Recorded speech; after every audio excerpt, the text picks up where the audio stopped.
While many apocalyptic games rely on zombies, some of them rely more on creatures. And the Wasteland Booster Pack Creatures of the Apocalypse will add those creatures right into GameGuru Max to help you in building your creature apocalyptic game. The list of creatures added are the ant, the beetle, the rat, the cockroach, the mole rat, the camel spider, the crab, the hyena, the mutant lizard, and the scorpion. Now all of these creatures run off of the same behavior script, the Wasteland monster. It has some settings such as sense range, which is how far away the creature will detect you. Monster will flee, which if set to yes will make them run away after they've taken damage. Idle time, attack range, attack interval, hit frame range, which is just the number of frames in an attack, max attack damage. Then you can set up custom user globals that are affected. Monster can roam, which controls whether or not they will move around randomly when the player is not within attack range. And it has a bunch of roam settings such as range, animation speed, move speed, run speed, turn speed, and it has some last flag time and last flag loop settings as well. Then the sound variants, and of course, player can take loot. Now inside of an actual standalone game, the ants will look best when they're coming at you in a massive swarm, rather than just one or two at a time.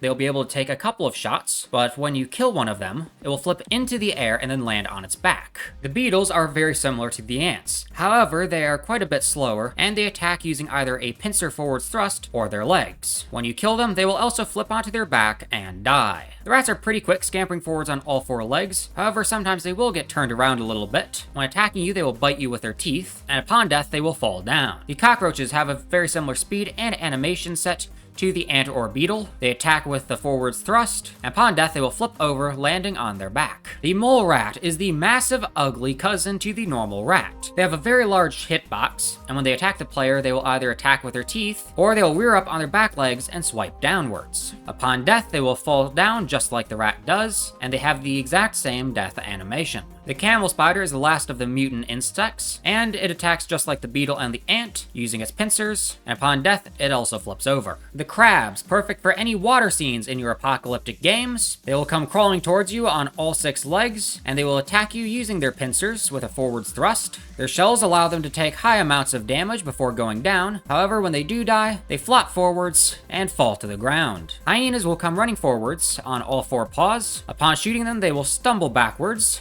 All of their attacks will be done with forwards bites, and their death animation will have them fall over to the side. The mutant lizards have one of the most unique running animations, with their back legs swinging back and forth as they run. Their attacks will be primarily bite attacks. However, they will either bite forwards, or they will swing their heads, either at your knees or up at your face. Upon killing one of the mutant lizards, they will flop to the ground dead. And lastly are the scorpions. These big beasts will come crawling forwards on all 6 legs. They will attack using either their pincers or their tail to strike at the player. And upon death, all of their limbs as well as their tail will go limp and they will flop to the ground. And that is it for the GameGuru Max Wasteland Booster Pack Creatures of the Apocalypse. I hope you enjoyed the video, and there will be a link to the DLC in the description down below.